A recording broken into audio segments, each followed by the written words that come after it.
Hello, I'm Caitlin Wojtek, and this is my podcast, Quality and You.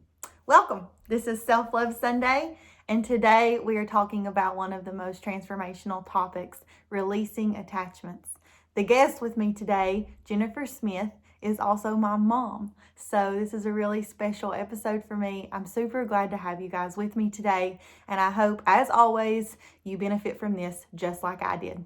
Let's get started. Hello! Welcome to Self Love Sunday with today's episode, Releasing Attachments. This is Jennifer Smith that I have with me today. She's my mom. I'm super excited to have her as a guest today. And we've actually decided that continuing forward, we're better together. We are always better together. So she's going to be with me on all the Self Love Sundays. And then we are also starting something really exciting. Monday morning coffee, coffee and questions. Yeah. So we're really excited for that, and we'll explain what that is a little bit more toward the end. But today, we're discussing what I feel is one of the most transformational topics when you are in the spiritual journey. And I don't want to just say that it's for the beginning, because it's really something that, there's people that spend years releasing attachments. I was one of them. It's just something that you learn as you go, you grow with it, and it is a constant help in your life and in your journey with spirituality. So my mom actually helped me with a lot of my attachments, and so let's just start with a little bit about how you started your journey so that people just know your background some, and then we'll go into releasing attachments. Okay. Well, I don't know how far back you want me to go, but I'll go back to my most pivotal moment. That'll work. And I was probably 23, and I'm 50, so that's been a while back. And I really didn't like where my life was heading. Didn't like the person that I was, and didn't like what I saw in the mirror, and fell into a really deep depression. Didn't want to live anymore. Divorced. My oldest sister had just passed. I was 5 months pregnant, and when my second child was born, when she was 6 months old, I had filed for divorce, and started having some panic attacks and things like that. Long story short, anyone who suffers from that, panic attacks, depression, it's quite real, and it's can be devastating and wreak havoc on your life, day-to-day life. And I had a cousin of mine who I'm very thankful for, who brought up some tapes and wanted me to listen to them. Yes, I did say tapes, cassette tapes. There weren't CDs, things like that. I remember cassette tapes. Yeah. So he brought up this whole booklet of cassette tapes, and it was of a man named Wayne Dyer, and it changed my life completely. And so when he brought them up, he said he felt led by his gut to bring those to me, to help me. And I wasn't in a place in my mind where I really wanted to listen to them. So he suggested to listen to them while I slept. My cousin did. So I did. And then eventually I started taking them with me to work, and I'd play them in my car. Little Cavalier car. Yeah, little Cavalier, no air conditioner. Yeah, windows wouldn't roll down. That was done at the drive-thru. To go to the drive-thru. And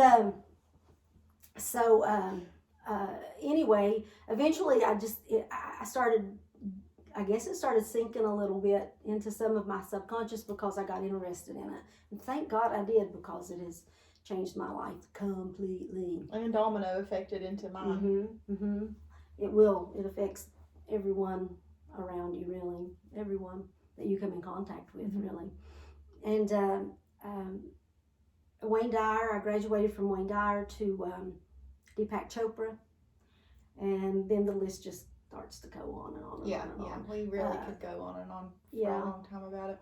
And I'll link those tapes and the book, because I know you started with, was it 7 Spiritual Laws of Success? When you started with Deepak. When I started with Deepak, yeah. Which is so cool because when I started my spiritual journey, she passed that book, the same one you started with, on to me. So it was actually the first book that I read in this whole expanding consciousness and mindful living and, you know, a spiritual awareness. I read the same book my mom read. It was super. I just thought that was really cool. It is cool. And actually, my cousin Court Gibson, is the one who brought me the Wayne Dyer tapes, and he also bought that book for me as a gift and signed it. It's really cool. The Deepak Chopra. So I'm very thankful and grateful. That's a great book too, by the way. Just a little plug right there, not to interrupt you, Mom, but if you have not read that book, it is an older book, so I guess, I don't know when it came out, but you said you read it in your 20s, and you're 50 now, and I read it, I'm 30, I read it 5 years ago, I guess. But anyway, Deepak Chopra, 7 Spiritual Laws of Success. You guys can find that pretty much anywhere. It's been around a long time. But that is a very, very impactful. Beneficial. It really impacted my journey. It helped me kick off the start of my journey. He's got a ton of books, and I've read almost all of them. They're all really good. Yeah, they are. And so from there, you know, that was my beginning of learning how to love me. Yeah. And in order to love me, I knew there was things that had to change. I knew that I wasn't living the best to my ability. I wasn't making choices that were the best for myself and everyone else. And I wasn't doing anything that added quality to my life or my children's life, really. I mean, you know, I just fell in the cracks of that routine that most people do. Which is easy. Yeah. That's easy to work do. And raise your kids, teach them right from wrong and all that stuff. Guide them in the direction you want them to go. Basically. You know. What you think is best and all that. So, you know, but I took a spell there for about 10 years where, you know, actually about 16 years of doing hair and didn't focus as much time into it as what I was at one time. And then several years ago, I got back into it again in my routine of meditation. Meditation is a huge helpful tool to quieten the mind and to give space in the mind, to kind of declutter the mind with all the thought processes that go on. It's almost required. It is. To move forward in this journey of spirituality. You really have to dedicate some time to that. And I know because I thought, well, I don't have to meditate. I can just listen to these videos and try to apply this to my life. And it just does not have the same outcome at the end. If you take, you know, a month and you apply all of this stuff and include meditation, and then you take a month and just watch the videos and see how much you can apply and discontinue with the meditation, you will tell such a difference of progress from when you add the meditation, you take the time out to actually do that, to when you don't. I mean, it's this big of even if it's a 10-minute, even if you start out with a 10-minute morning meditation. That clearing of the mind. And when I first started, I didn't want to take the time out to do that. I was working at the post office, and what I decided to do was take my 15-minute breaks. I got 2 15-minute breaks in my shift, and I would go out to my car and I would play they have like timed on YouTube for free 15-minute guided meditation, because I didn't really know how to just sit there and clear my mind with just some soft music playing. So I opted for the guided meditations, and I did 15 minutes, timed my breaks for 15 minutes. That's what my breaks went toward. And I could really tell that was my, you know, when I first started, and was just like, to tell the big difference and how you rocket launched me into, you know, everything else. But yeah, and you can work up, the more you meditate, the more you will, I almost feel like, I say I meditate every day, but it almost feels like once you get to a certain state of being to where you are so connected with unconditional peace and unconditional compassion that you feel that you're in a meditative state all the time.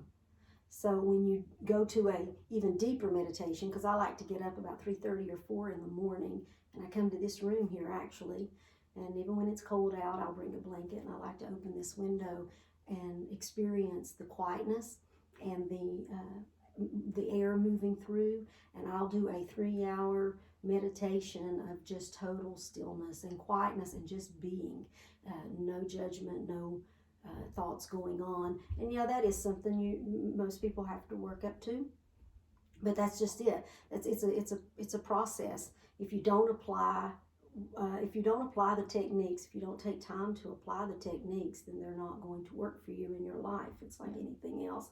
A lot of people like to learn about things, but it'd be no different than learning how to do brain surgery but never doing the surgery. Right.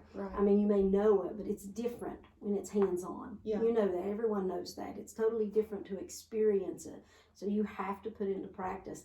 And the most challenging thing is realizing that you need to put it in practice while the chaos is going on. That's the hardest That's thing the for me trick. too. That's the key. When you realize that, like you say, you're in a heated argument with someone, To stop yourself and say, wait a minute, wait, you know. And I'm learning different ways now. yeah, and say, hold up, this feeling, and you feel the contrast of the feeling. Yeah. And you take a minute and you say, how would the best version of me react to this situation? And I'll give you some techniques. There's some really good little techniques you can use to identify with the best version of yourself, and rely on that to get you through a lot of chaotic situations, whether someone else is creating them around you or whether you're creating them for you. I always like to say, there's two types of people. There's people who are your blessing, and then there's people who are your lessons. And I thank both of them, because it's both necessary in this process. And before we get started on attachments, I do want to just touch on, I've had people ask me before, what is this spiritual journey you're talking about? What is this spirituality that you're talking about? Does it interfere? Do I have to give up my religion to do it? Do I have to stop going to church, or do I go to church? What's the whole thing with that? What we talk about, the beautiful thing about what we do, and people who are doing this, it doesn't require you to choose a religion. You can, if you go to church all the time and that makes you feel good, then that's what you should do.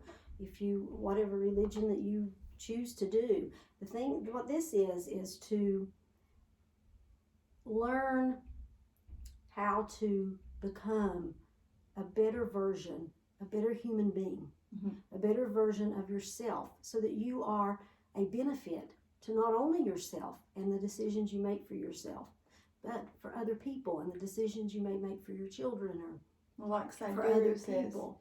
It's about becoming the solution. Yeah, it's about becoming the solution and not part of the problem. Sadhguru is an Indian guru that I absolutely love listening to. I love him too. So much from Sadhguru and on how to fix myself. And that's the thing.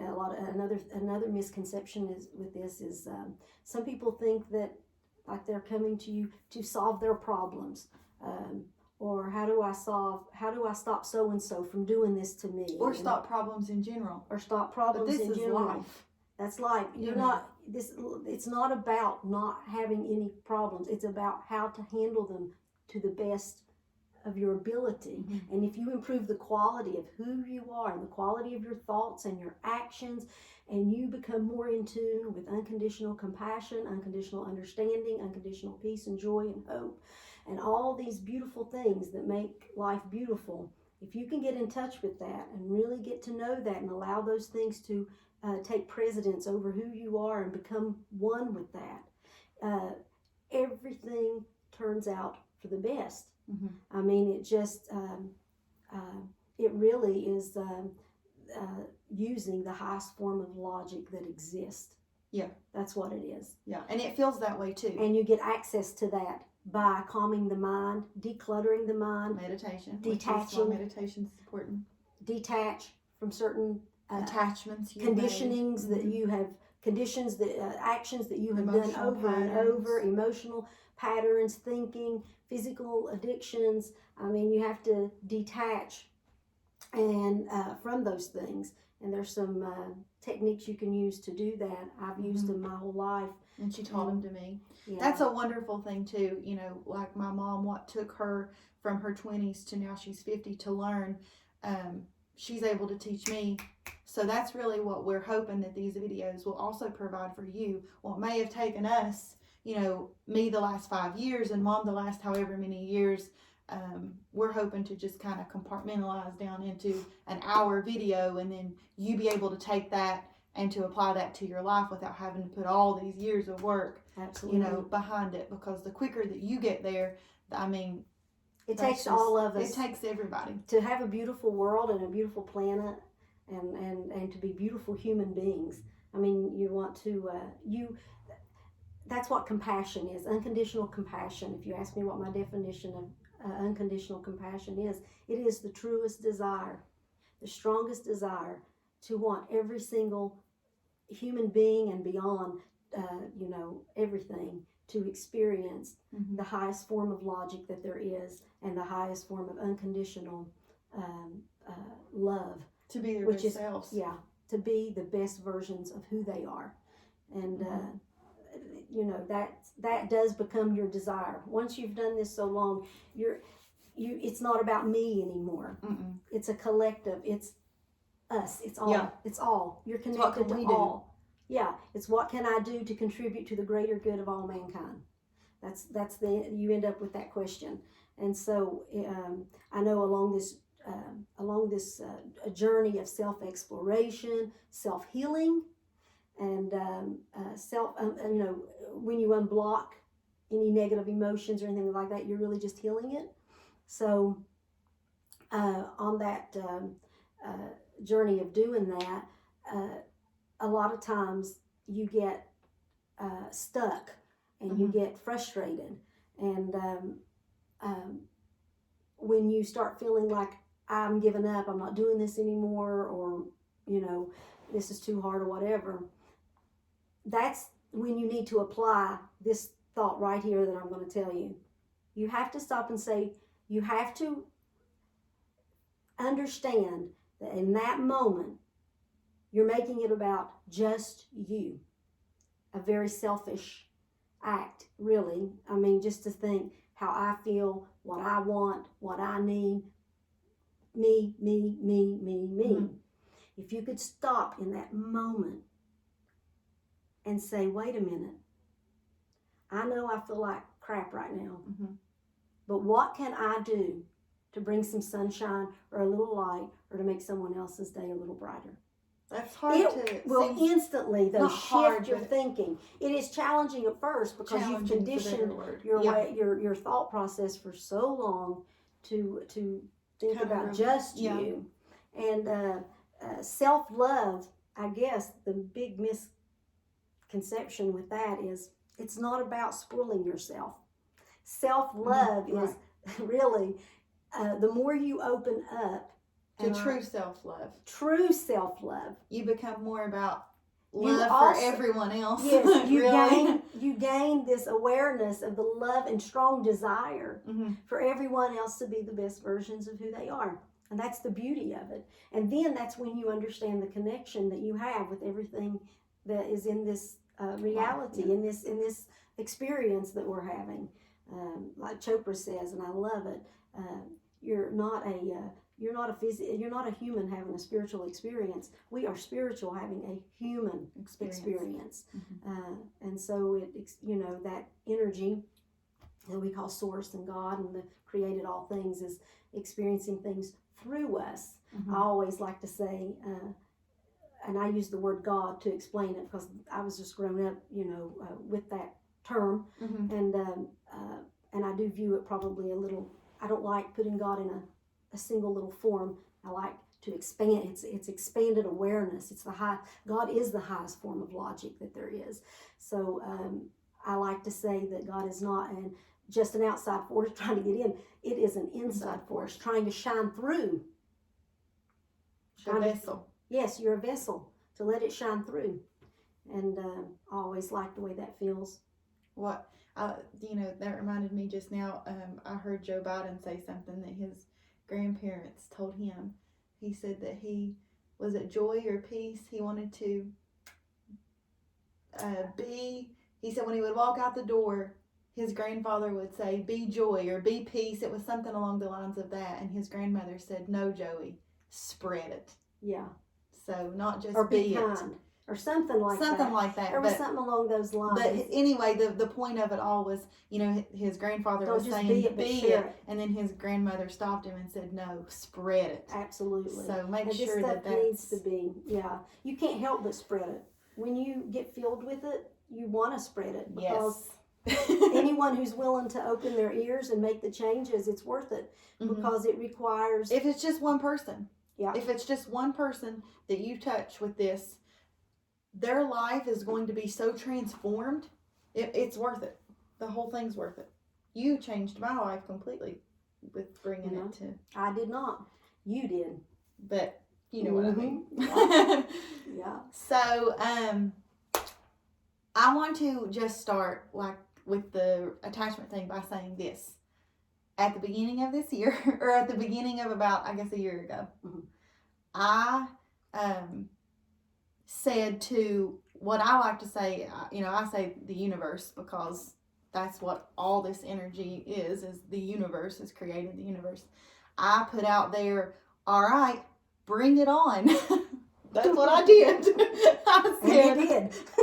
I said, I'm not happy with this. This isn't what feels to resonate the best with me. This doesn't match what I want for my future. And I did it with everything in my life. I just recently went through a divorce. I was with a guy for 11 years. We shared 2 children. I've talked about that prior in another podcast. But, when all of that, things don't just magically end like this. There was a year prior of just issues in our marriage, and I wasn't happy with the way things were going. And there was a bunch of other areas in my life that I just did not feel matched up to what I saw as the best version of me having in her life and being able to do and all of this. So I put out there for a good 3 or 4 months the same vibration of just, I'm ready for all of these lessons. Bring them all to me so that I can heal these blocks and move past this and be the best version of myself. And that's exactly what happened. And they all came at once. She put her superwoman cape on, and off she went. She was ready for it. And then by golly, she started getting hit with some big old bombs too. I went to Mom and I was like, "Holy crap! What's happening?" I said, "You asked for it." So, one of the, and this is how I explain this to Mom. This is what this feels like to me in terms of attachment. I feel like that we have, or that I had like a bunch of, and this is just like a metaphor, a bunch of test tubes, and I fill them up with all these things that make me feel that what I think are making me feel complete. So one, we're going to label relationships, love, and the next one we're going to label with money, and then the next one we'll label with shopping, because I don't smoke or drink or anything like that. So one of my addictions at one time was online shopping. I loved it. I loved everything to do with it. It kept my mind distracted from the other areas that were lacking. So this year, with me asking for those things to be cleared, it cleared my test tubes that were full. They became empty. And then I was feeling like there was so void. And so... like a free fall we were talking about. Yes, like a free fall. Fear, like panic sets in. Panic set in, and I thought, oh my gosh, my marriage is over. I'm totally alone. So my love test tube is depleted. And that affected my finances directly. So my shopping test tube or anything like that, financial test tube was completely depleted. And what did I do to refill those. Not To relieve the panic. To relieve the panic. Not what I was supposed to do. I went out immediately a month and a half later and got involved in a relationship that was almost identical to the one that I had just escaped, if not worse, and was really odd too because their energies were so alike. So alike. My ex-husband and then who is now my ex-boyfriend. I didn't leave any time to heal. Being with someone 11 years, that empty test tube should have been a time for healing. And then I could have filled it back up with things that were beautiful, that made me feel truly complete and truly whole. And instead, I feel this way. I think that you're given lessons in this life, and until you learn from those lessons and stop repeating those same emotional patterns, you will just keep getting the same lessons in different forms. Yes. And that's exactly how it works. That's exactly what happened to me. So I took my empty test tube. I apologize if you guys can hear the barking. I mean, we're at home and our neighbors have some dogs.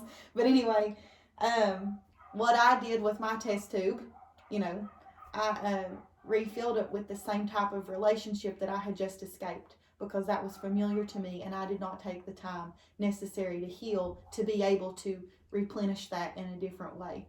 That space in between things falling, you feel like they're falling apart, but what happens, I was shown something years and years ago in my 20s when I felt like, oh my gosh, my whole world is falling apart, because I did get out of an abusive relationship with my 2 little girls, and went back to school and did hair for 18 years, and kind of pulled myself together and started doing things that were a benefit to me and my life and my children, and learned how to love myself unselfishly. That kind of sounds silly, but it's what you end up doing. That's what true love is. Love is never selfish, ever.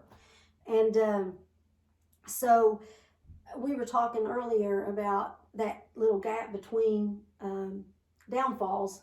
When your tubes are empty, per se. Right. When you feel empty. And panic sets in for a lot of people because they're so used to those being filled with, even if it's not the right or the best stuff, it's filled, Yeah, just so when it empties, like that little love meter falls down, or that little love tube gets empty, it almost makes you scream like, I just want someone to love me. Because you don't have, at that moment, a lot of people don't have that amount of love that we and become attached attached. They become attached to certain emotions. You're really, in reality, you're not attached to the person. You're attached to the emotion. To the meaning that you've given them. Yes, and the emotion that person brings to you. Mm-hmm. That's what you're attached to. It's not even really the person themselves. It's just you've identified that emotion in that person. And I was telling Kate earlier that it's like our minds, when we have all these attachments from all different areas of our lives, whether it's addictions or whether it's attachments to money or shopping or relationships, wanting to be loved. That's relationships of all kinds too. Yeah, of all kinds. From your children to your mother, your father. Everyone has things that happen to them, and they get attached to an idea.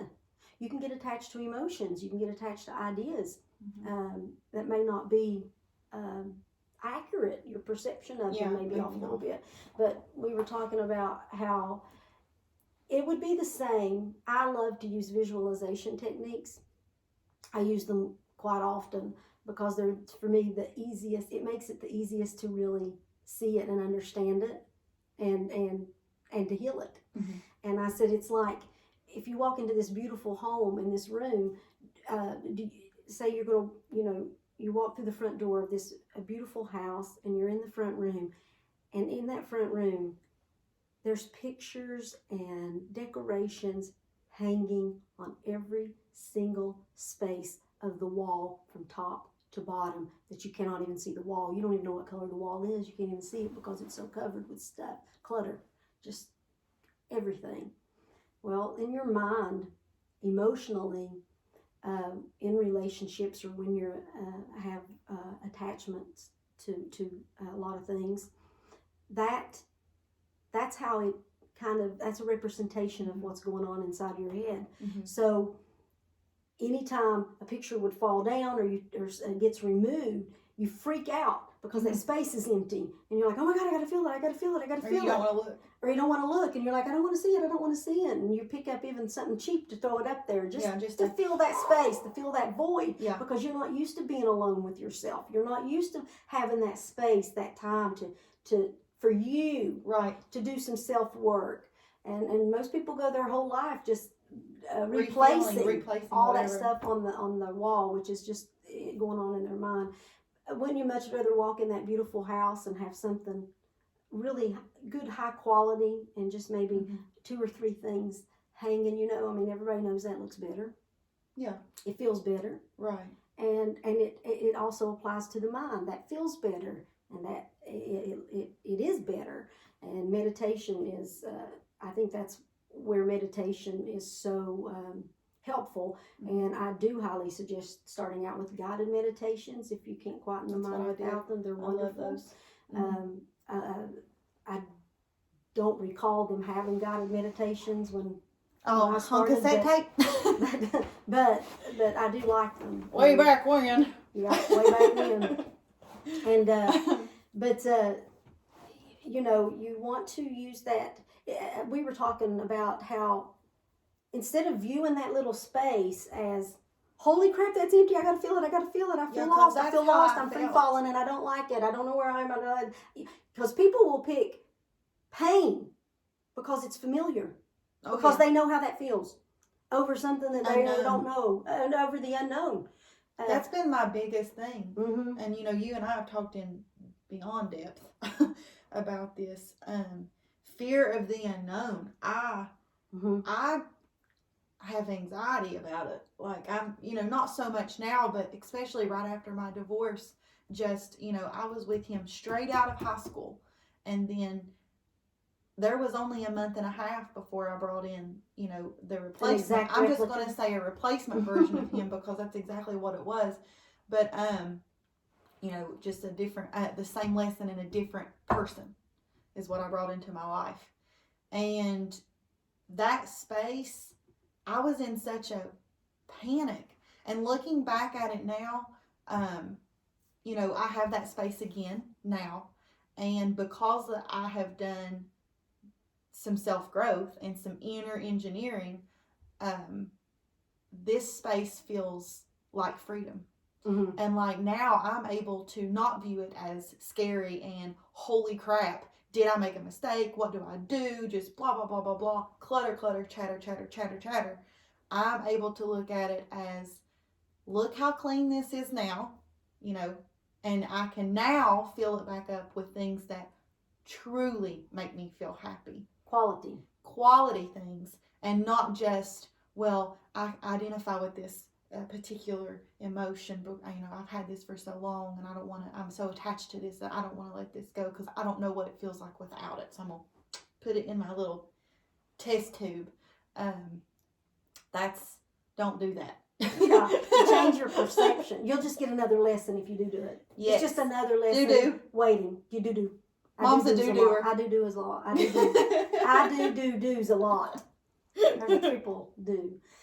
But if you can look at that little space, and COVID has absolutely, this provided thing has provided a lot of space for people. A lot of people kind of freak out having all that space and not knowing what to do with their time, and boredom sets in, and depression. But it's actually, in reality, it's an opportunity. It's a beautiful time to get to know you. Yes, reconnect with you. And you can also use that time to reconnect with nature. That also helps in releasing attachment. That's huge. What Dylan Efron was saying. I follow him on Instagram, and he was saying that he used this time because he gets lonely to reconnect with nature, because that's where he recenters and is able to find himself again. And that's a great way if you're also trying to use all of these techniques. Nature is awesome. It's Yes. an awesome tool, and it's free. So It's free. I mean, find a local park, walk barefoot in your front yard, out in your front yard, your backyard. I love going barefoot. They call that grounding. Mm-hmm. When you're barefoot out, just to reground. Yeah, and the reason it works, there's science behind it. It's not just in the mind. I mean, there's science behind it, and if you are interested in really working on who you are as a human being to be a better version of yourself, so that you can benefit not only yourself but the people you love, people around you, life and the world. Joe Dispenza is excellent source. He studies mind body coherence. Yeah, and he has science that backs all of it up. He's a doctor. All the tests. He's a doctor. Him and his team, Greg Braden, and then they really have science backing their theories and studies. It's not even theories, but they're backing up what they're saying. So, like, they know for a fact, it would be silly to deny that our planet doesn't emit energy. I mean, that's they can measure it. Like, there's points all around the globe. So when you hear grounding, instead of thinking like a hippie type thing, it's not like that. We're made up of energy. I mean, we all know that. Yes. That's undeniable. And the Earth's made up of energy. So what you do, the grounding is, everybody knows that energy doesn't go through like rubber or, certain things, certain materials. So that's why they suggest going barefoot, because you're reconnecting with that energy. Mm-hmm. And it just kind of, it like kind of helps. Type thing. Yeah, and it just kind of helps calm you down. You kind of get recentered. It's a really good technique to use to get recentered and to quieten the mind. Yeah, just try it and be aware that, there is actually energy coming up off this earth right now. It's not just in my mind. I'm not imagining things. This is science, and I'm energy. So, it only makes sense, Mm-hmm. So, if you are more analytical in your thinking and you need that proof, I would definitely check out Joe Dispenza, Dispenza. He's got free YouTube videos. Yes, awesome. I will be plugging several people like Sadhguru, Aaron Dowdy. I'm huge. This one here, thank you, Aaron Dowdy. Love if you ever see this, because Nicole Atkins, a friend of mine. I hope it's okay that I plugged her name in this. No, that's fine. She had told me about Aaron, asked me had I ever heard of Aaron Dowdy, and I hadn't at the time, and checked him out. And he then helps people, and I'm gonna say exactly like he does: expand your consciousness. And he is just fun, and extremely helpful. I mean, step by step. Oh yeah, he just makes it fun. I mean, just watching him, I catch myself when I'm watching him. I smile him the whole time, even if he's not like saying something funny. I just can't help it. His beautiful smile. He's just a light. He is truly. He's a light worker. Came into his own, and his light just shines beautiful. We actually just signed up for his, and then we're going to jump back into the releasing attachment, because I know we can go a bit off sometimes, but we just signed up for his 21-day Raise Your Vibration class. I'm super, super excited. We're part of the High Vibe Tribe now. And the only thing with vibration, again, not to sound far out there, just to explain a little bit for the people who are curious, and I don't want people to get confused thinking this stuff's off the deep end or whatever. No, it's not. No, it's not like that. Energy is made up of vibrational waves. Again, there's science to back this up. So we all run on certain vibrations. Our energy interacts, there's vibration behind our energy. And so when you are vibrating very low, when your energy is low through blockages or through attachments, things like that, a lot of times you'll start getting sick. You'll get the depression will set in, things like that. So by raising your vibration, what you're doing is you are really opening up your mind to allow more information and better to quality come through. emotions. Yeah, well, To you're tapping in to that higher realm of logic, and that just, you're allowing that to proceed and move through you, which will lead me into saying this, because I say this is very important, because you don't hear a lot of people explain this, but it was so clear that I feel it's so necessary to share it. A lot of people who first start this inner exploration, the journey within, I like to call it, they get aggravated sometimes because you'll have a couple of days or a few hours or whatever of feeling like euphoric, like on top of the world, because you get these emotions. I used to do this. Yes, that feel really good. Like a few years ago, I started inviting the energy of peace to enter into me, teach me what it is. I want to be one with peace. I want to know what it is. I want to learn about it. Joy, hope. Explain to me, I want to know what these are on a higher level, right? Like on a more deep level, so that I can live the best version of who I am. And you'll feel really good, and then like something drastic will happen, like something huge, and it makes you stop and say, "Oh my God, I was feeling so good. Why did that come up?" Or why is that knocking me down? What's, is something after me, like knocking me down, right? or something against me? Am I cursed? Or things like that. But what that is this, and this is the best way I can explain it. When you ask for like peace, I'm going to use that as an example, unconditional peace. When you ask those things, and unconditional compassion, to enter in and or to rise above, maybe, to reveal themselves to you. Really, it's just a reveal yourself to me. That energy is not going to just go through and do all the work for you. What it does is it flows through until it reaches a block that you have created or allowed to be created. And it brings it to your awareness so that you can apply the unconditional peace to heal that issue. Yes. So that's how it works. And I told Kate one time, and this is exactly how it is. We are all these big, beautiful, shiny diamonds, and we have covered it in stickers. Ugh. You can't even see the diamond. So what this stuff does, this spiritual journey, this journey within, this becoming more aware of the higher logic of unconditional compassion, unconditional peace, you're peeling your stickers off your diamond. You're not creating a new diamond. No, you are a diamond already. The foundation is there. Just like peace is already unconditional peace. Roger, you don't have to make Chopra. Peace unconditional. It's already. Roger with Chopra says you came here with an A. Yeah.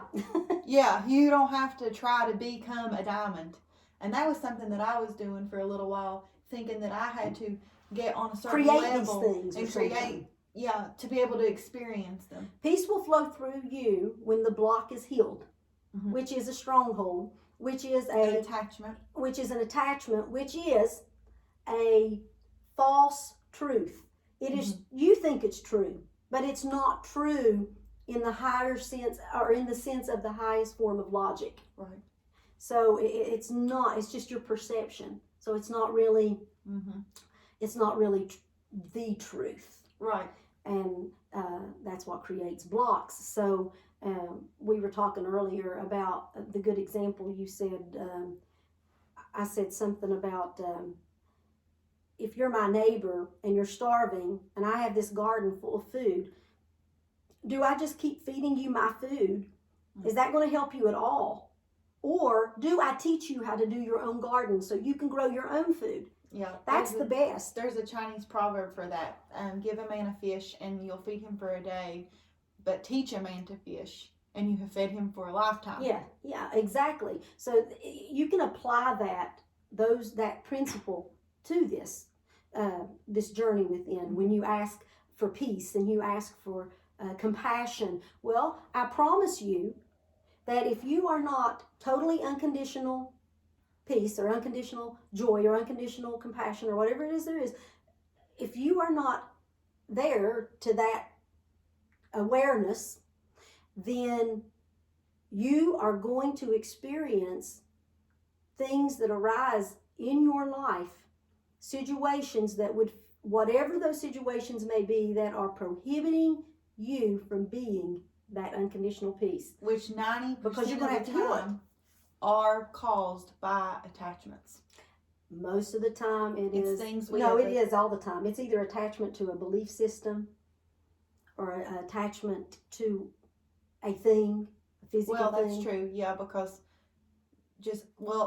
Aaron Dowdy, we just talked about him. I heard him talk, he was talking about attachments in one of his YouTube videos, and he said that, it's really, everything in our life has meaning because we've put meaning into it. Mm-hmm.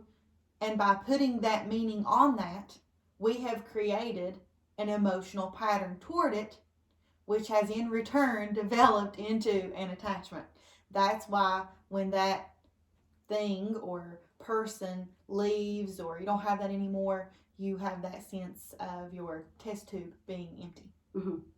It's all from the attachment. So I was telling Mom, I really, attachments are endless in what we could talk about today, but I really wanted to talk about what I feel and what we see in our friends and people that we're around as your top kind of things that people tend to really, really get attached to.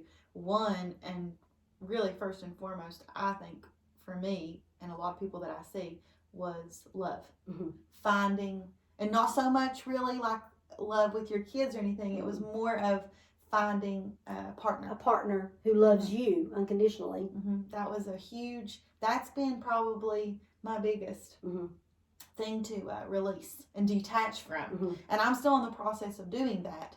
I work on it every single day. But we see that a lot with our friends too. I'll tell you something else we see a lot of. We see a lot of people who don't necessarily look at themselves and say, I'm flawed and there's things that I could improve upon to be a best version of me.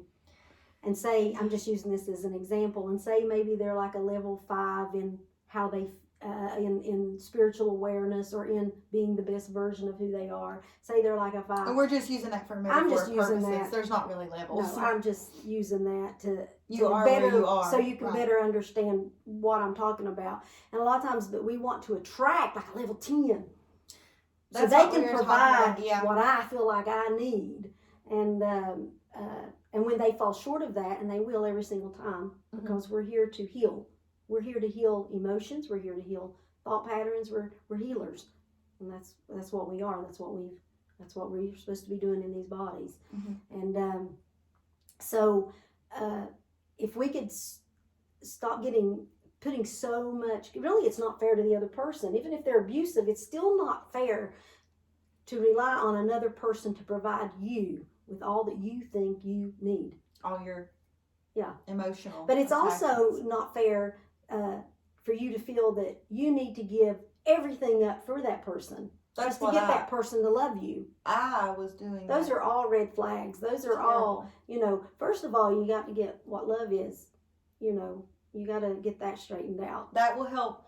Once you realize what true love is, that will help you in beginning to release of that particular attachment, or it did me. Yeah. I had a misconception of love, and I thought that by showing and giving all that I am to the point of sacrificing certain things about myself, that you knew didn't feel good, right, to another person, that was showing them how much I loved them.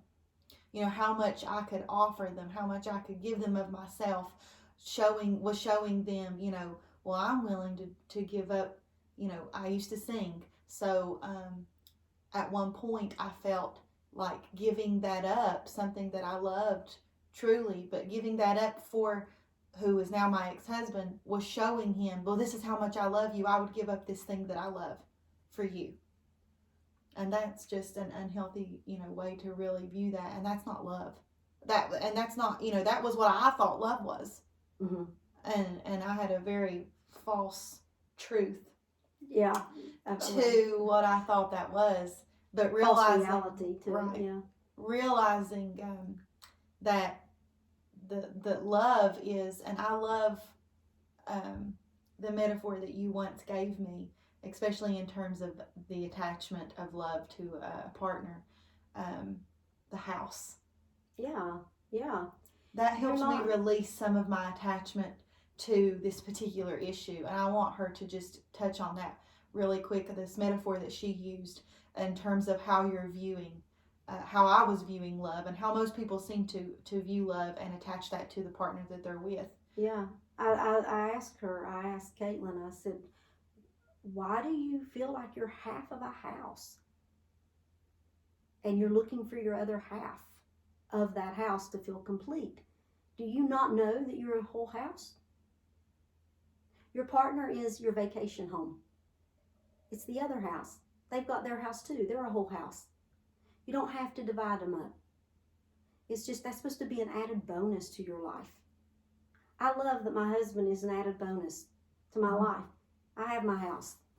I mean, I'm me. You're not a half a house, and so many people feel that way. And I know that's just a metaphor, but it's almost like you feel like half of a person, and you're looking for that other person. Well, think to of feel that when people say, "Well, this is my other half. This is my better half," or this is my better half. And I know that's just a figure of speech. But on a deeper level, that does, resonate with a lot of people, even subconsciously. Mm-hmm. They don't realize that they're viewing that other person, just like, if you feel, well, if that person, went away, I would crumble and fall apart. Yeah.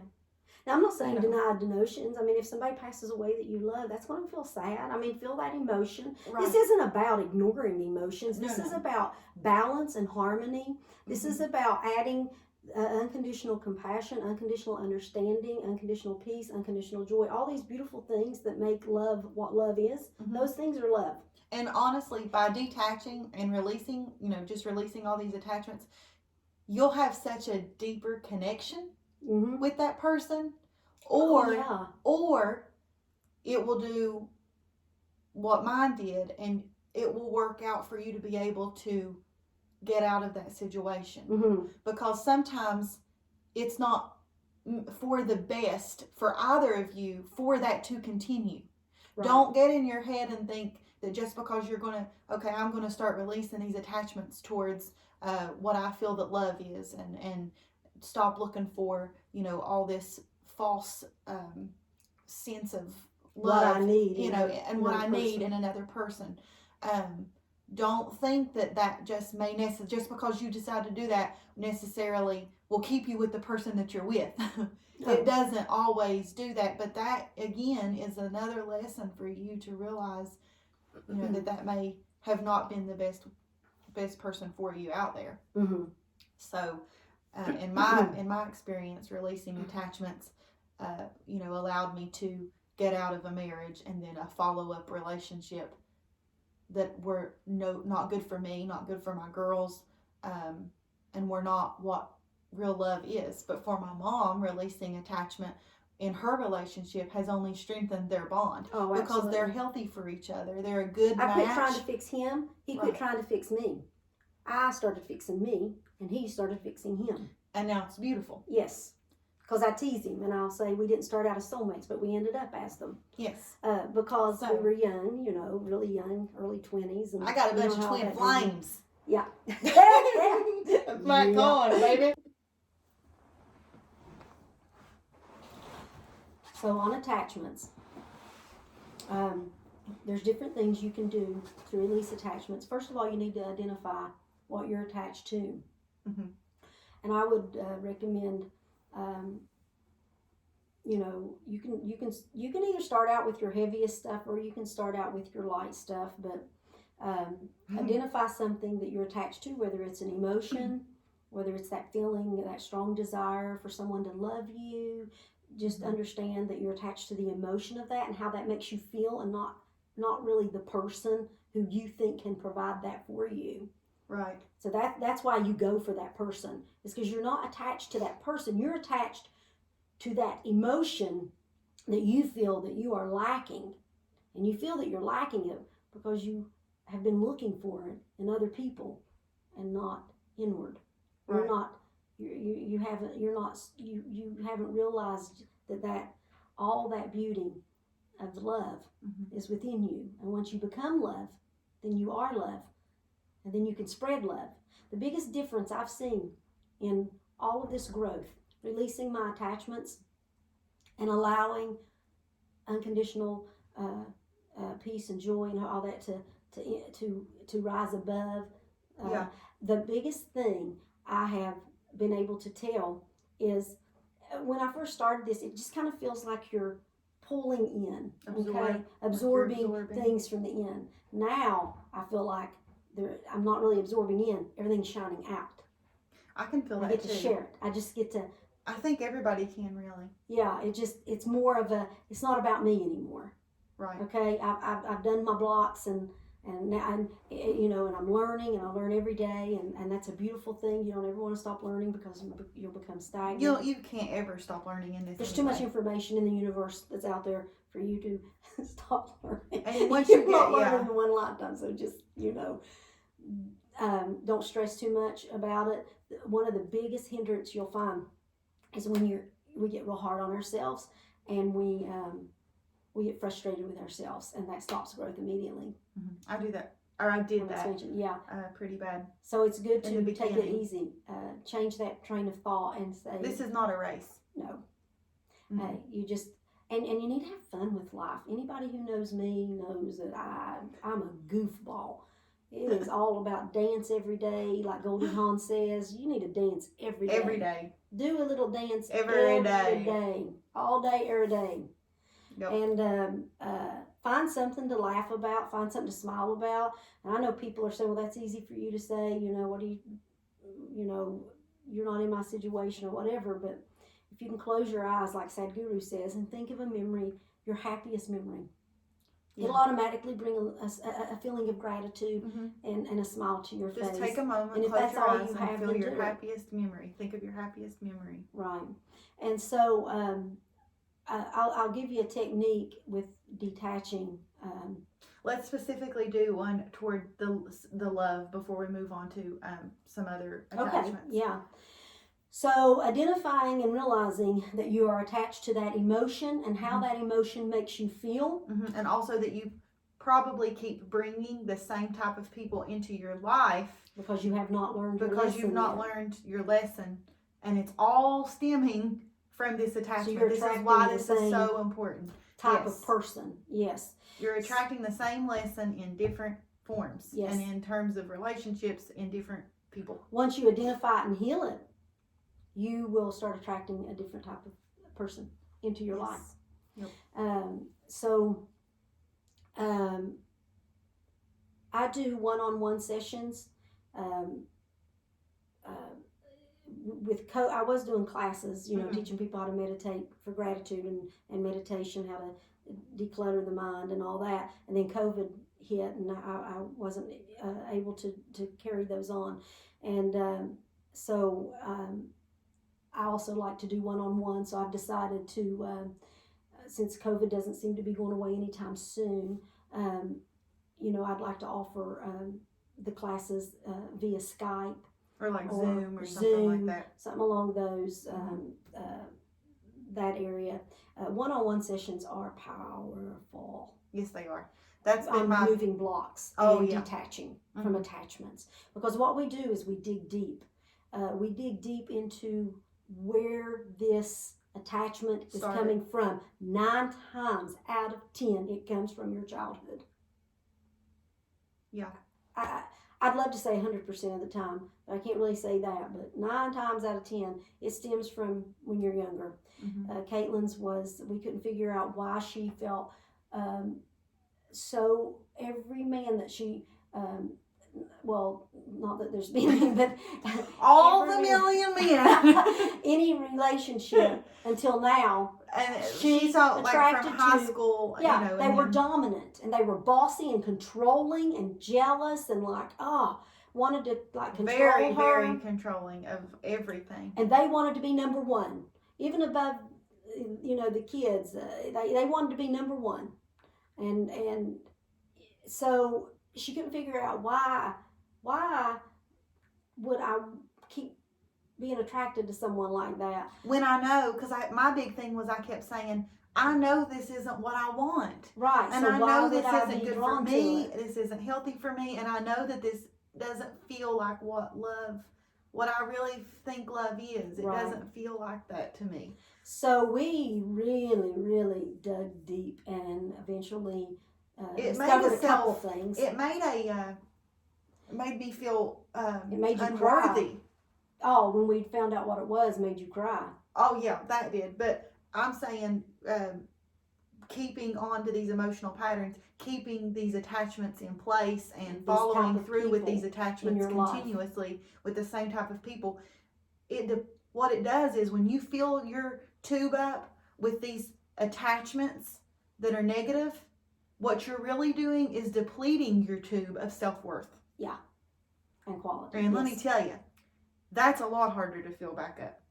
A lot more challenging to fill back up than just if you could just work on releasing and detaching. That's a lot easier than actually trying to make yourself feel worthy again and find ways to make yourself feel worthy again. If you could just hone in on detachment and releasing these attachments and stopping these emotional patterns based from these attachments, and not have to deal with all the self-worth and all that stuff of rebuilding that, you'll be much better off in the end, in my opinion.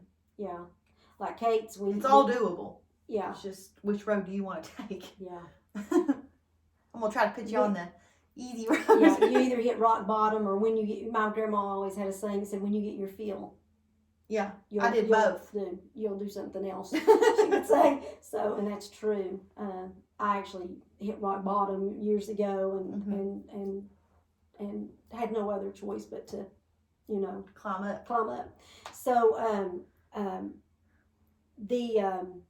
Caitlin's issue we found was stemmed when she was a teenager. The biggest thing was, it was a couple things, but one of the major things we found out is when she was 15, my brother and my sister, I had two sisters and a brother who had muscular dystrophy, and they've all passed. It was a very rare muscular dystrophy. And my brother and sister, Raji and Lisa, they died 3 months apart. The last day of school for the girls and the first day back to school. And I had to pick them up both those days, and it was devastating for both of them. Yeah. I didn't realize what an impact it had on them, but they never got to say goodbye. They didn't know it was going to happen because it happened so quick. They both died at home. It was just so sudden. They saw them the night before, and the next day they're gone. And, that's hard on an 11-year-old and a 14-year-old, 15-year-old. And I was 15 at the time. And so what do you do? And they weren't just an uncle and an aunt. It was more like a brother and a sister, because we are anyone who knows us knows how close our family is. I lived right next to them. We were there every day.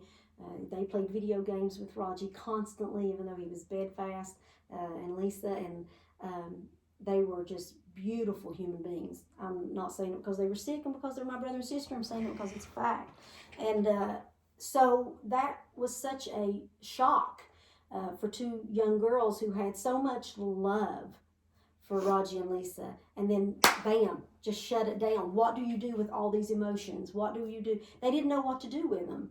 And so Caitlin said the closest thing she could relate it to was, if she not really related, was free falling. Like I would, yes, I was free falling, wanting something to hold on to and just not being able to find it, and that's such a panic. Yeah. And so she's and where do I put all these emotions, and how do I feel about this? And when you're 15, what are you experiencing? You're experiencing boyfriends. So her thing was her first boyfriend, and he was so controlling. Oh yeah. And Caitlin said, she allowed some things to happen that went against what she knew was best, but she done it anyway, and she felt like that had done some damage to her and made her feel inadequate or not not very good. And a lot of times we have things that happen to us when we're young like that, we carry those things. You may not even be thinking about that might be your problem.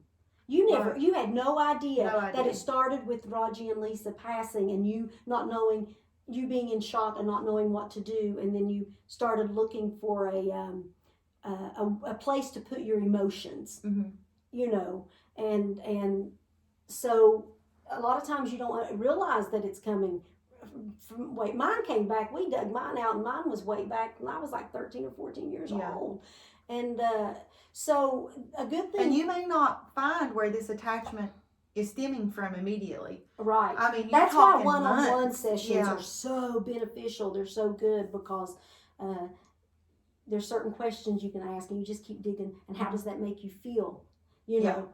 It took several months for me to release bring that feeling up, and you know when you hit on it, you'll know it because you're like oh you my God, breathe. That's it. It's like an aha. I say like an aha moment. Like I felt personally like a weight was lifted. Like, oh my gosh, I knew. I mean, there was no second guessing. That was it. Yeah. And once that happened, I was able to release that attachment. Release a lot from that attachment. Just that in that moment, just from that realization. Yeah. Of where exactly that was stemming from. Yeah. You really truly do know, and each person, you know, will experience that differently. But you will know for you, how, you know, in and your when own you way. feel certain emotions come up towards whether it's a boyfriend, a husband, you know, your spouse, or your parents, your kids, if you have certain emotions that are of a not beneficial way, like if you have some resentment towards one of them, some anger issues towards them, things like that. First, you have to be responsible for your own emotions because no one's in charge of them but you. You quit blaming and you say, yeah, well, they may have not been the best they could have been, but I'm responsible for how I feel. And I'm feeling, and don't deny it. Say, I feel angry. I'm pissed off, and I feel angry because either they did this to me or they allowed this to happen to me as a kid, and I'm pissed off over it. And that's fine. You feel that way, but here's what you do next. Don't deny your emotions. That's one of the worst things you can do. Let your emotion come. Say, it's there. Now what do I do with it? Do I just hold on to that and feel pissed off the rest of my life? Or do I heal that in me and let them deal with what they did? Yeah. You just let them deal with what they got going on, because there's reasons that they've done it too.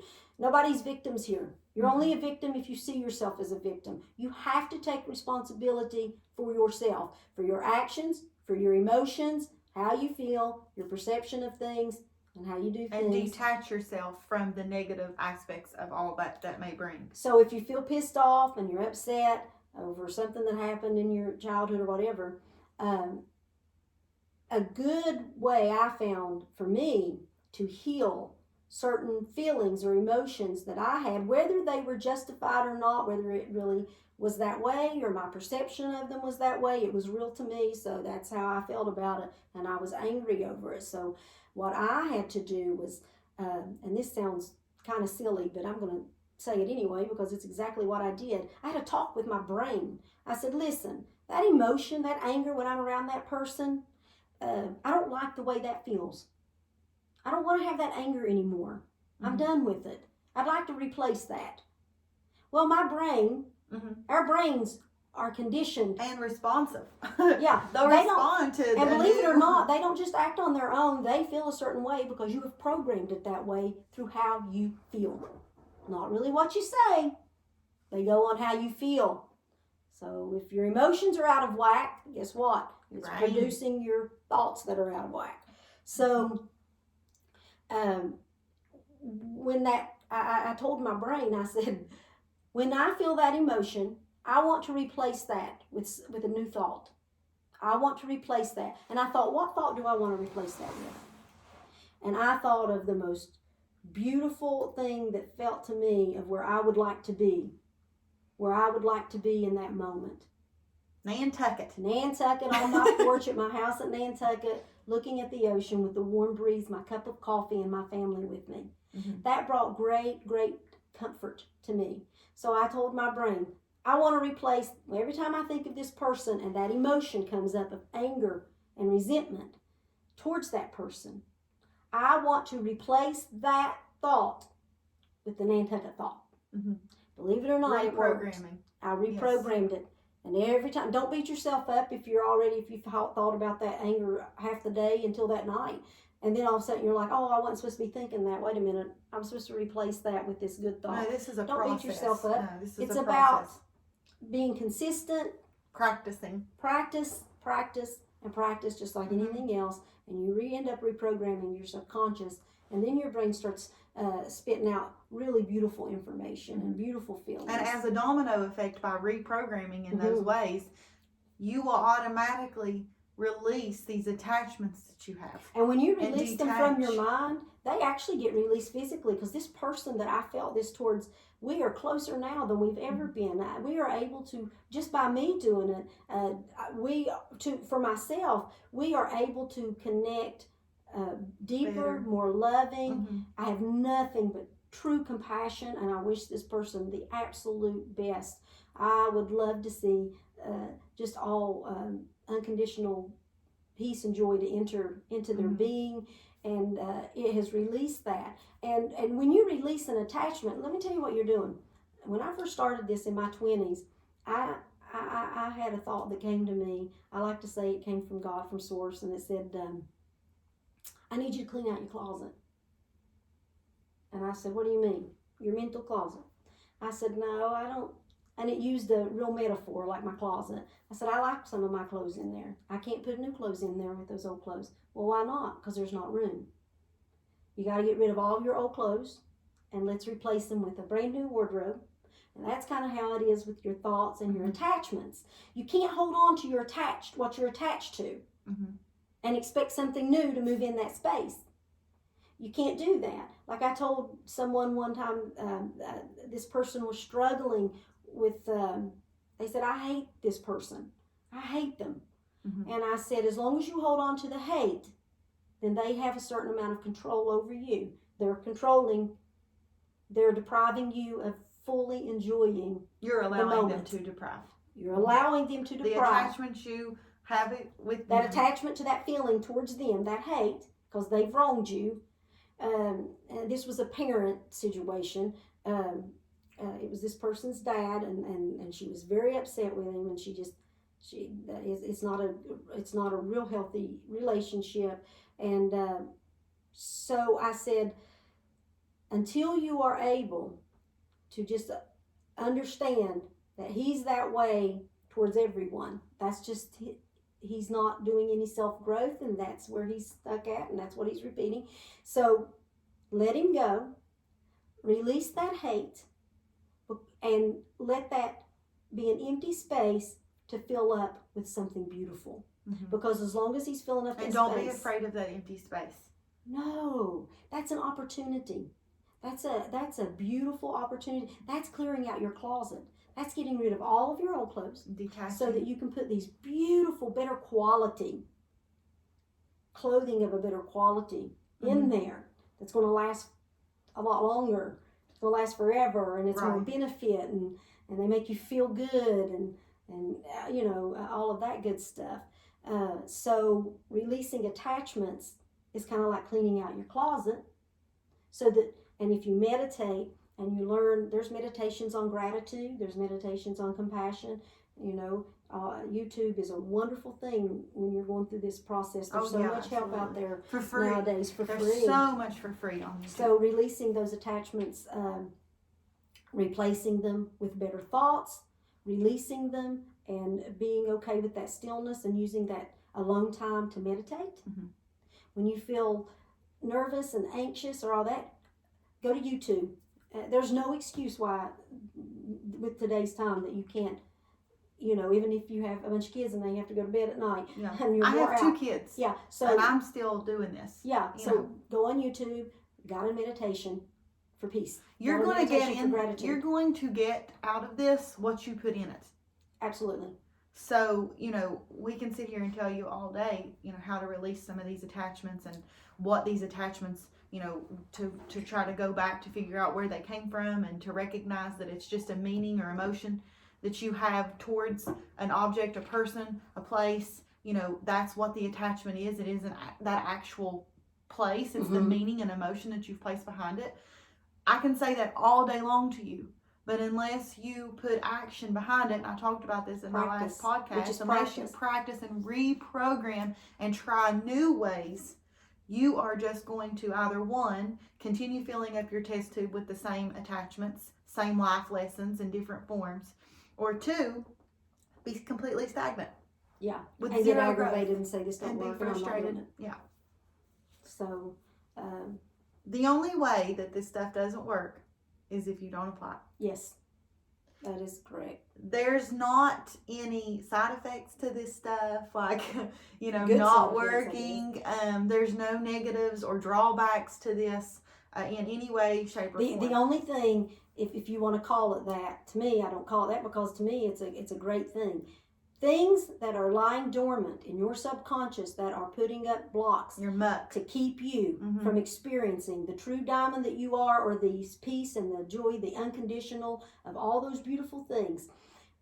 It does make you become aware. You feel the contrast so that you can be aware of what needs healed, of what is blocking the flow. Yes. Like a clogged drain. It has to come to the surface to be able in order to be healed. If it lays dormant and you keep feeling these anxiety problems or this lack of, you have to bring this stuff to the surface to heal it. I recommend doing it one at a time. I don't recommend my process unless you have a Superwoman costume outfit and say bring it on. Yeah, I'm a bring it on kind of gal. I want this. Let's do it. But sometimes that ends up feeling like overwhelming. Holy crap. Literally within the last 8 months, my entire attachment to what I viewed as love and where I was, I'm going to say displacing, because that's what I was doing, displacing what I thought love was, came completely unraveled for the better. Because I truly wanted to release my attachment toward it. And I also said, bring it on. So it brought on all areas that I was attaching that type of love, from my singing career to relationships, to literally every way that I was attaching what I loved. It brought those to the surface for me to be able to heal within a matter of 8 months. Just bam, bam, bam, one right after the other. I'd clear one and another one would come up, and I'd, think that I cleared one fully, and then it would resurface. And I was like, gosh. Well, that can be because of two things. That can be because you haven't practiced it enough and it keeps recreating that or you fall back that into replay. Or you didn't get to the muck of it, the nitty gritty and you fall back into your emotional pattern. Yeah. Into your it's just really being mindful. It's a mindful way of living. You're mindful of your actions, and more so, you're mindful of the way you feel. Yeah. And when you're feeling an unconditional peace and joy and compassion and gratitude, who doesn't want to be around that? Right. That's a benefit. That's a win-win. That's your cake and you're eating it too. People will pick up what you're putting out. Yeah, we ripple. Our energies ripple. Energy, if you don't believe me, watch quantum mechanics, quantum physics. It ripples. Energy goes through waves like radio waves. When you're around somebody that maybe puts off what you guys say, the shirts and stuff people buy that say good vibes only. Yeah. You feel Here's a good example that this is true. You're in a store. You're in a store, or in a small business place. Someone walks in. They're pissed. They're being ugly. They're loud. They're disrespectful, or just their demeanor is disrespectful. The look on their face. You feel it. Yeah. You sense it. You hear it. You feel it. It automatically shifts. You can be in a really great mood, and it'll automatically shift you almost in not being angry like them, but in a defense, like, ooh, I'm sorry for that. Yeah. Or If someone's happy, laughing, jokes, makes you feel good, you feel that too. It's because we're all connected. I call it, but with an invisible magnet, I say. And you know, we're all connected that way with everything. It's a beautiful thing. Yeah, so, you know, what you ripple out is up to you. You just need to ask yourself, do I want to ripple crap, or do I want to ripple beautiful quality stuff? And it starts with detaching and inner engineering, which is you know, really part of inner engineering is releasing attachments.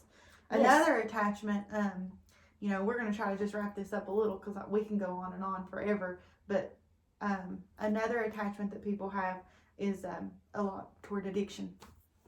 Yeah, and Joe Dispenza actually has a podcast that he talks about that. Yeah, addiction, if you're addicted to something, you're attached to the belief that that is bringing you great joy or pleasure. Mm-hmm. That's what we're all, I'd say 100% of the time, you are attached to something because whether it's a false belief or you know, there might be some sense of truth to it in some area, or an emotion that's displaced and not balanced, right, is because you are seeking happiness. We are all every single person on this happiness. Planet is searching fulfillment and happiness and pleasure, and we attach to what we think brings that. Even if it doesn't bring that anymore, you are familiar with the emotion and you think that familiarity, mm-hmm. There you go, will bring that happiness to you. Mm-hmm. Because the unknown, you don't know what that will bring. So how could you know what I mean? Yeah. Mm-hmm. Like that as long as you're seeking that in another person, you'll never find it. Or we're human beings, because that means that we are flawed and not really flawed. I don't really like that word, but I just mean we are perfectly flawed in a sense, because it is up to you to fix yourself. Don't put that responsibility on someone else to fix you or to bring you what you're lacking. Right. You got to find that within yourself. And good ways to do that is through meditation and detaching from emotional, physical, all different types of attachments that you have. When you attach to something, you are judging it. You are also relying on that to bring you a certain thing, a certain gratification thing. So if you can release that and enjoy the moment and enjoy what life brings you, you're cheating yourself out of beautiful opportunities by attaching to one thing. Attachment or attaching brings to things. Suffering. Yes, it does.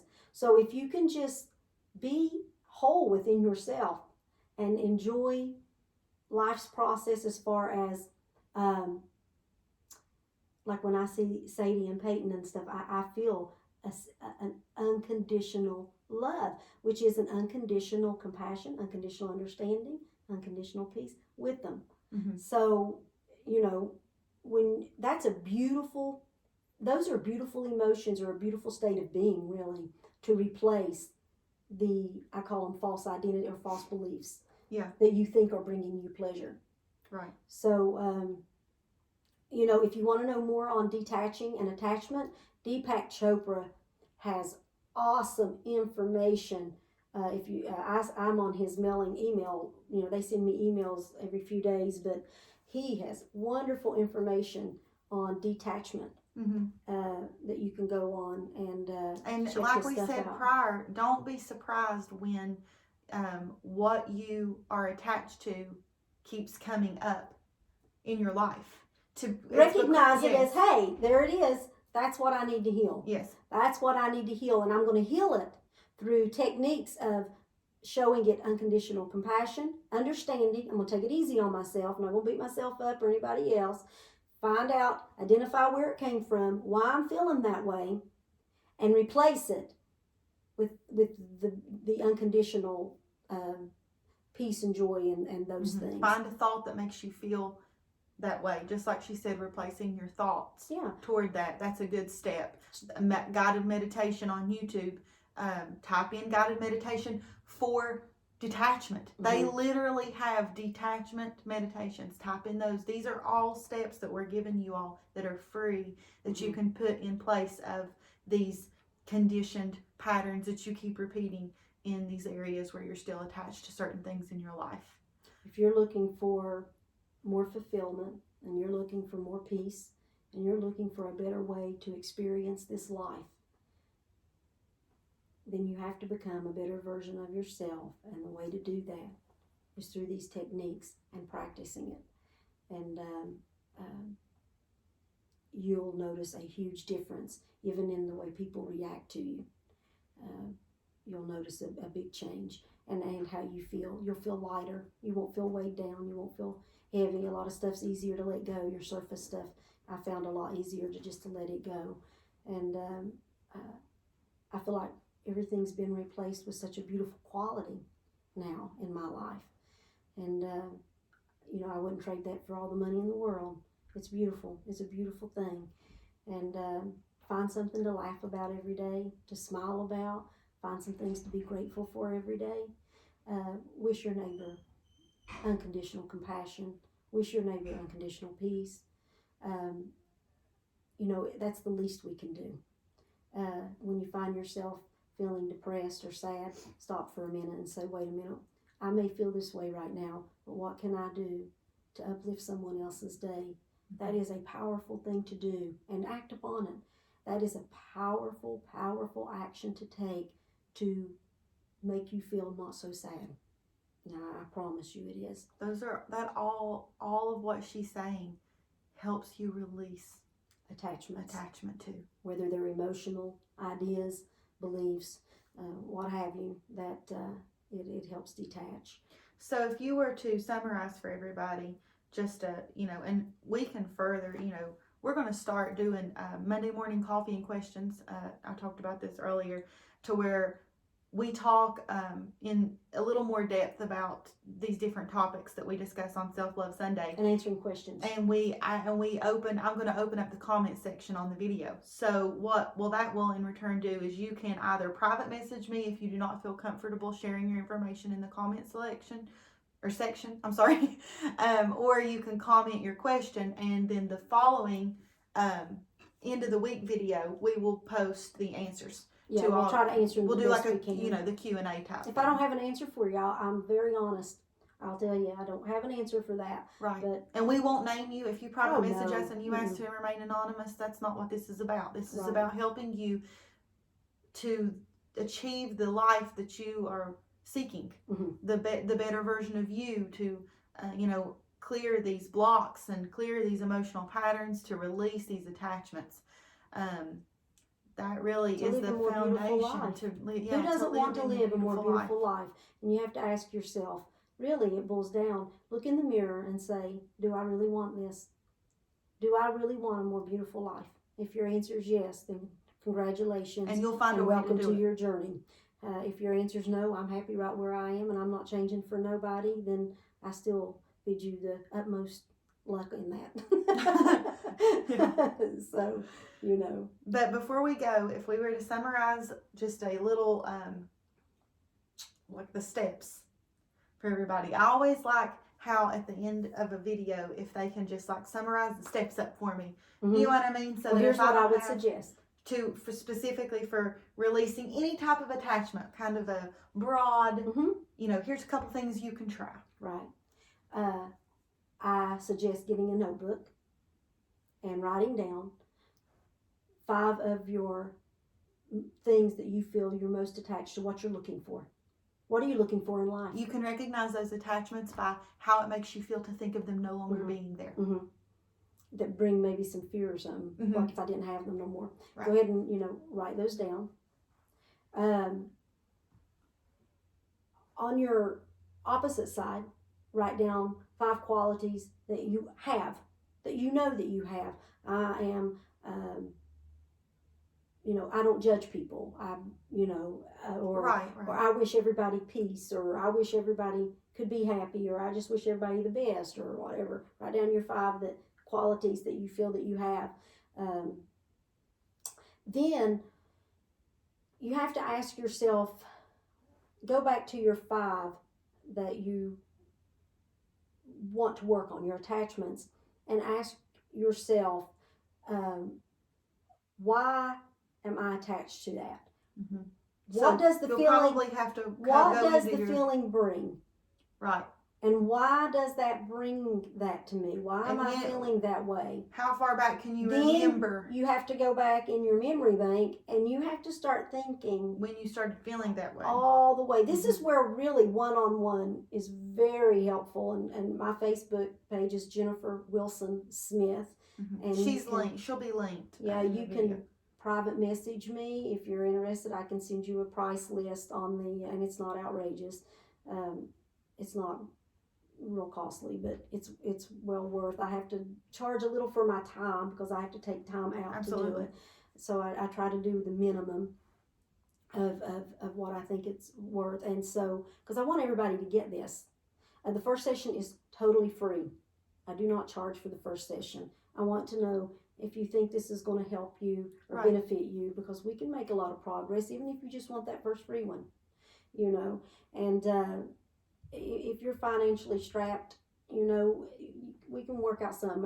If you want one-on-one sessions through Skype or through Zoom, contact me privately on my Facebook page, and we'll see what we can work out. And but the one-on-one sessions are really good about digging into the core and the root of the problem, of why you are feeling so attached to this particular feeling.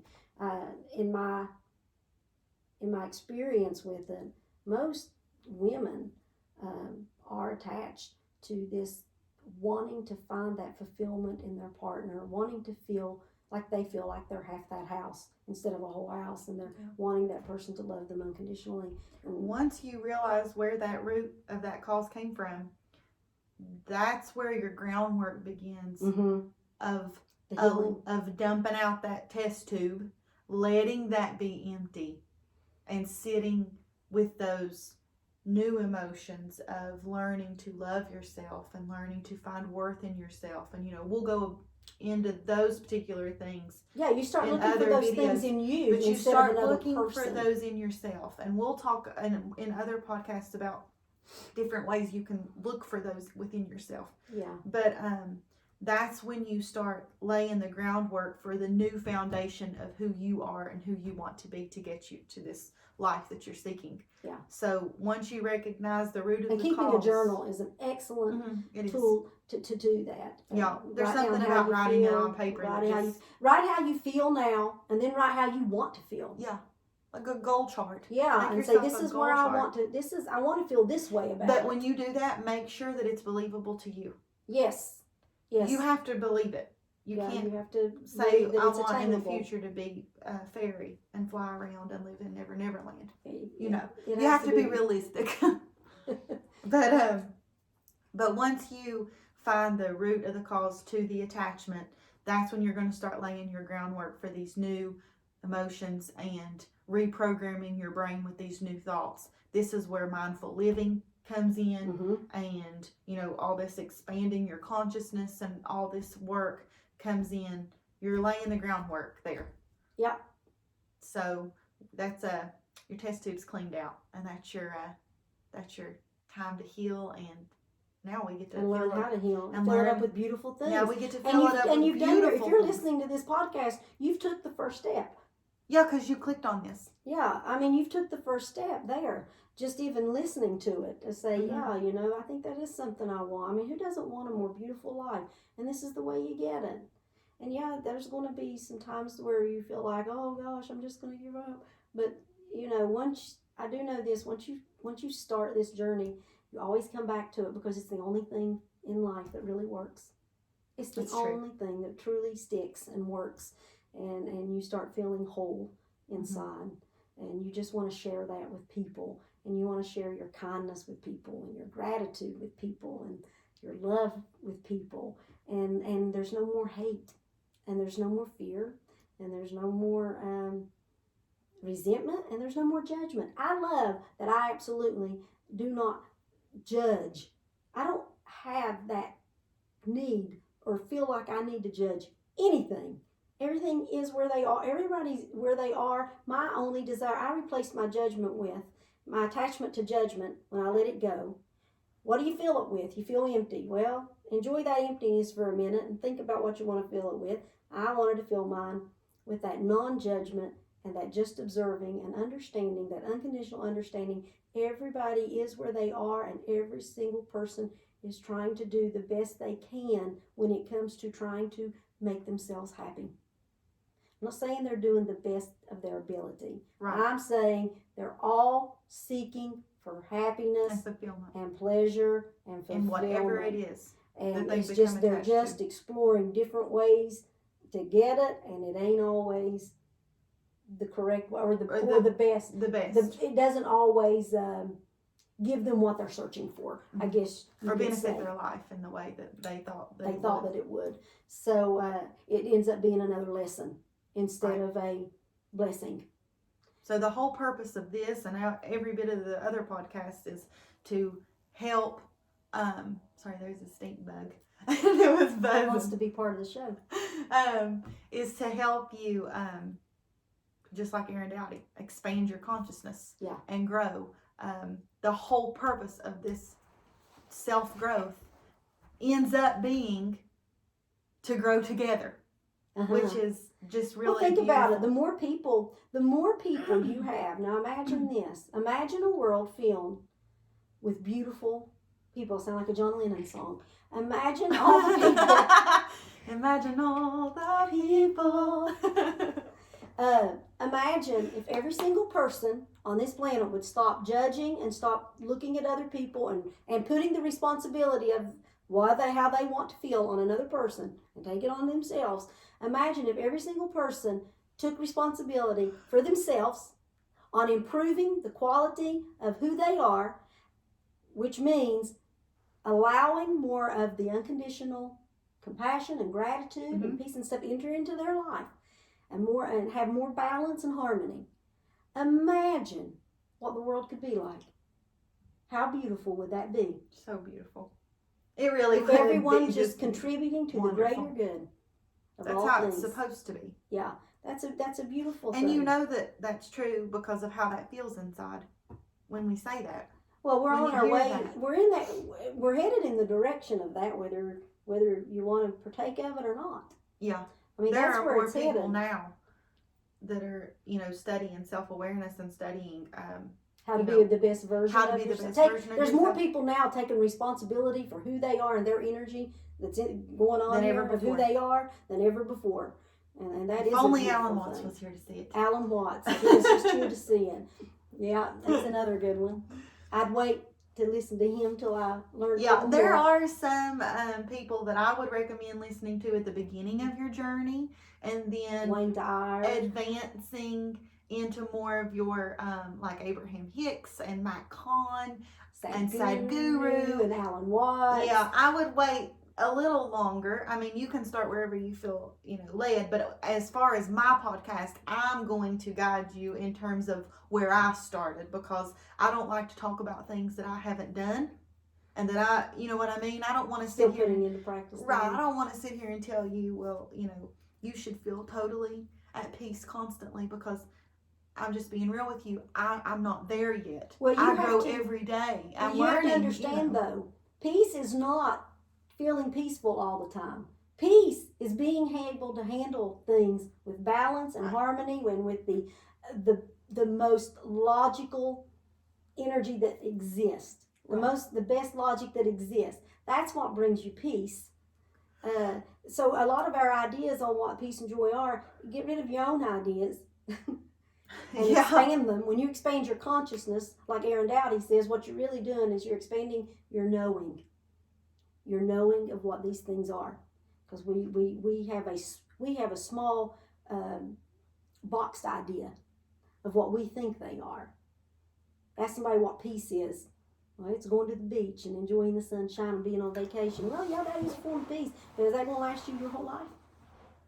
You can't be there your whole life, and you'd get bored with it after a while. Mm-hmm. Peace goes beyond that.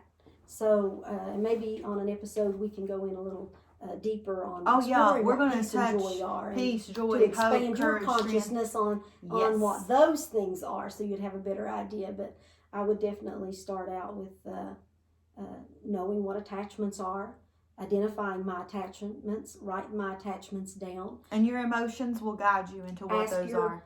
Ask your diamond self, ask yourself, your inner self, that unconditional space that you may not even be aware that you have, that's unconditional compassion and peace and joy. Ask them, what can I do to get closer to you? What can I do to unclog this clog? What can I do to heal this block? And so that unconditional, those beautiful unconditional things can flow more freely. I would highly suggest that. Don't get irritated with yourself. If it's do, not happening, it's try to let it yeah. go. Or if you do, try to release that as well. We beat ourselves up quite a bit sometimes, so it's easy to fall into that pattern. Just be mindful throughout the day, and be mindful when that starts happening, so that you can say, "Whoa, wait a minute! I'm here learning. I'm a student. We're all students all the time. I don't care how much you know. I don't care how much you learn. I don't care how much you grow. We're always students. It's very important to know that. It keeps your ego in check, and it's true. It is true. You're not going to automatically wake up and know all there is to know about the universe and God and energy. What's important is you take this time to become the best you. Your only responsibility is to become the best version of you that you can possibly be while you're here." That is very true. Yeah. So I wish everybody many blessings. Many blessings. I'm so glad that you all joined us today. I was really, really excited to get back on and doing these Self-Love Sundays, the holidays, and everything that's been going on in my life kind of took up some time, but we are back full on, and we are going to pick up Monday mornings, and also we'll be doing the answers to those questions later on through the week. So 3 videos a week will be going up on the podcast channel. Yeah. I'm really excited about that. My mom gave me this whole idea to do this podcast. I was just looking for things to help me grow more and to expand this to people. There's not a whole lot in this particular area that we're from that has to do with the expanding your consciousness and this type of spiritual journey and self-growth. So I really wanted to bring something to where I'm from and the people that are in my area that are interested in this stuff, and also just anybody that is interested in it's beneficial to anybody who's wanting to do it. I mean, if you've searched every avenue and you can't seem to find what you're looking for, hop on our train. This will be we'll teach you how to love you. I have some really exciting news that I'll be sharing with you all soon. Everybody that follows my Facebook page knows that I wrote a book, and I don't want to go into a lot of depth with it in this video. She's doing proofreading right now. But yeah, then it'll be released. It got picked up by a publishing company, and I'm doing the proofreading now, so I'll share some more details and stuff with that, with all that later on. But I did want to thank you all for joining us again today. Be sure to join us for our Monday morning coffee and questions, and leave all your questions. Don't forget that if you don't feel comfortable commenting publicly, you are free to private message me anonymously. We will never share your information or your name or anything like that. We are only wanting to help you. Yeah. That's all this is. Help you help yourself. Yep. And that's what we're doing. And that's all you can we're do. growing together. I have questions all the time. I can't fix you. She can't fix you. You can't fix us.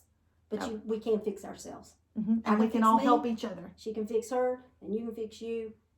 And then we all have something to contribute, because then we all have our experiences to share and the techniques we use to get us where we are of an enlightened. I love when they say you've become enlightened, because literally what it means, you feel lighter. You do. I feel like burdens have been lifted, weights have been lifted, and almost like you're walking on air, you feel light. And so that's a wonderful way to describe how you feel. And you are able, you feel peace inside, because you know that you can handle every situation that might arise from out of chaos or anything in life. you have a sense that you will be able to handle it on a level that is just by using the unconditional compassion and gratitude and all that, you have the ability to handle it the best way it needs to be handled. Yes. And that's very comforting to know. Yes, it is. Very comfortable. So thank you all again. This podcast is called Quality and You. I'm Caitlin Boytek. This is Jennifer Smith.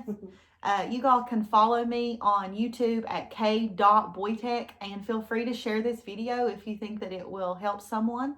If you found that it helps you, we're just trying to spread the word for all of this to help somebody else. That's what the whole purpose of this is. So subscribe to the page if you liked the video or like the other videos that we post, and follow me on Facebook at kboytek for all updates and new podcast information.